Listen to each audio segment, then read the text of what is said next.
Welcome to another episode of your favorite libertarian. Today we're going to be reviewing the TLR-1 HL by Streamlight. Oh.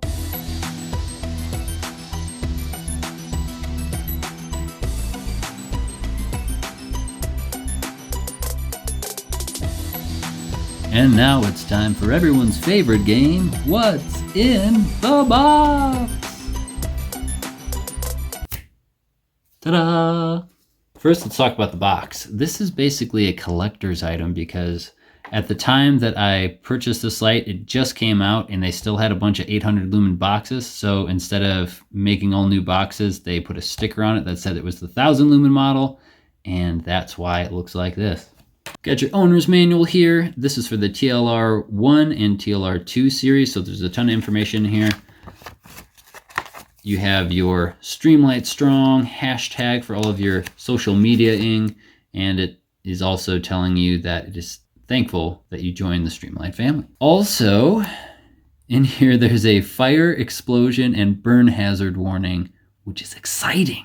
Right here it shows you all the different mounts that this comes with. So what's really nice about this, typically with most pistol lights you have a Glock mount and you have a 1913 mount. These are specific to these guns, so it's going to be a nice snug fit. Here are the mounts we talked about. You also have 2 Allen keys, some screws, and some nuts to fasten these to the light itself. It also comes with 2 CR123A batteries from Streamlight, and then of course the light itself. We'll talk about the light and go over the specs right now. The Streamlight TLR-1 HL has a lumen output of 1000 lumens, a candela output of 20,000 candela, giving it a throw of 283 meters and a runtime of 1 hour and 30 minutes. It is 3.39 inches long, weighs 4.32 ounces with batteries, has a bezel diameter of 1.47 inches, runs on 2 CR123A batteries,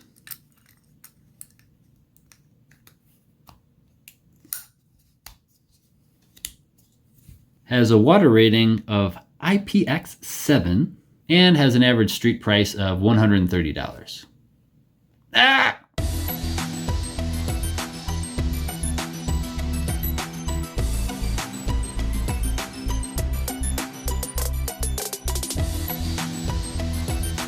Pros and cons. I'm going to start with the cons of this light because I want to end it on a positive note. I really like this light, but there are some things that I wish were different. The battery door is just weird on this thing. You have this metal tab that flicks that open and kind of pushes this up. Then what you have to do to open it is you have to kind of press this down a little bit and push this that way. Not too much, and then it'll open. It's not intuitive, it's strange, it takes a couple tries to figure out how to do it, and then to close it is equally weird. You push this down, you can't just like press it down and it'll pop in. You have to angle it a little bit, get that lip in there, and then press down on the back. Then you have your little lever, and you can close it. It's strange. Let's talk about these switches. There are some things I like about the switches. The things that I don't like about them are that they have the ability to strobe, and there's only one way to do constant on. Let's talk about the constant on first. To do constant on, what I've trained myself to do is as I come up into my grip, I roll this switch up, and then I get into my firing grip, and that's how you actuate constant on. So pressing up with your non-dominant hand is constant on, and pressing down with your dominant hand is constant on as well. You cannot have constant on going down, and that for you may be good or bad. If you're used to other lights that have constant on up or down, that might be a bit confusing. The other thing that could happen if you're used to down for constant on is you could press it, it comes back up, you see the light turn off, and you double tap it. Now you're strobing, and I don't know if you wanted to strobe, but that's what you're doing now. The same thing can happen if you are pressing up, and just to make sure that you're up all the way, you press it a little bit more, you're strobing again. Whether you want to or not, that's what you're doing. The nubs. These little nubs are great for tightening and loosening this light to different things, but they're not so great for holsters. What do I mean by that? Well, I have a Safariland holster, and these little nubs rub and are creating a little wear mark in the path that I draw this holster out because of these nubs. As an added bonus, we'll talk about the cons when mounting this upside down on a Picatinny rail. There's two things that we need to consider: the switches again, and also the bezel diameter. First, we'll talk about the switches. The constant on option is limited. So if I go to press down like I would want to do for this particular setup, that's not constant on. What I'd have to do is I'd either have to flick it up, have it be constant on, or I'd have to reach over to the other side and flick it down for constant on. Either way is doable, but just something to consider.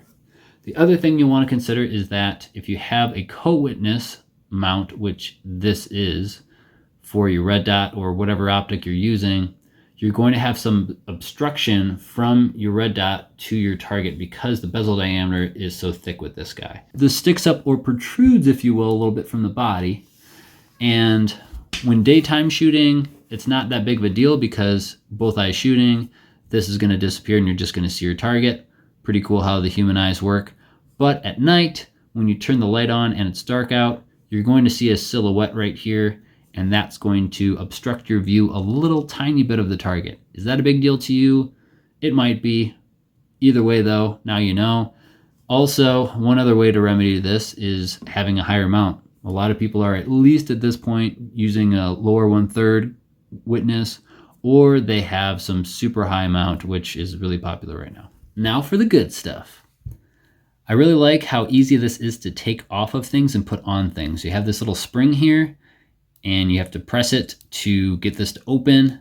What's great about that is it creates really positive retention of the light as kind of an additional feature to just tightening a screw. Let me show you what I mean. Press this with my thumb, wiggle it on, and it's on. So it's not going anywhere, and I haven't even tightened it yet. Then all I have to do is screw that on, and it's on. It's not going anywhere. I've taken this exact setup to 2 low light classes, shot all day for both, and never had any issues with this walking out or coming loose. Why else is that good? Well, it's good for people who maybe only have a handgun and that's what they carry during the day, and that's also what they use for home defense. This light being longer than the slide of the gun, it might be uncomfortable, especially if you're carrying appendix style, to have a light on you all day. So some people might opt to have a handheld light and the handgun without a light when they're out and about. And then when they get home for home defense, they say, all right, I want as many lumens on my handgun as possible. So I'm going to put this on, and then all I have to do is squeeze it, click it on, and then rotate it the amount of times they need to rotate it for it to be tight, and then they're good to go. Let's revisit these switches. I know that I gave you some cons for the switches, being that there's only one way for constant on, but I will say for that constant on, it's pretty good. You have a tactile and an audible click when you press up. And that's big for me. I like knowing that as I'm bringing this up out of the holster and clicking it up, that it's on all the way. With some lights out there, it's really mushy. You don't really know when it's on all the way. And then to click it back off, it's not an easy thing to do. You really got to pull it down and really wrench on it to get it down. This is very easy on, very easy off. This is also nice and short, especially for its runtime, for its lumen output, and for its candela output. This is a very short light compared to the competitors out there. I won't name any names because I already did in my previous review in comparison of this light and the some other light. But this is really short, and that's going to be good for concealment. That's going to be better for drawing out of a holster than a longer pistol light. The last pro, at least for me, is going to be the price. This comes in at around $130. In some cases, you can find really good sales around $100. And that to me is an insane value for the candela you're getting, for the lumens you're getting, for the runtime you're getting, the durability. This is a fantastic value. Final thoughts. Would I recommend getting this light? Absolutely. I actually decided to choose this over the X300. So if you want to see that comparison video, it's the video right before this one. If you want to see specifically the specs and the pros and cons of the X300, that video is right before that.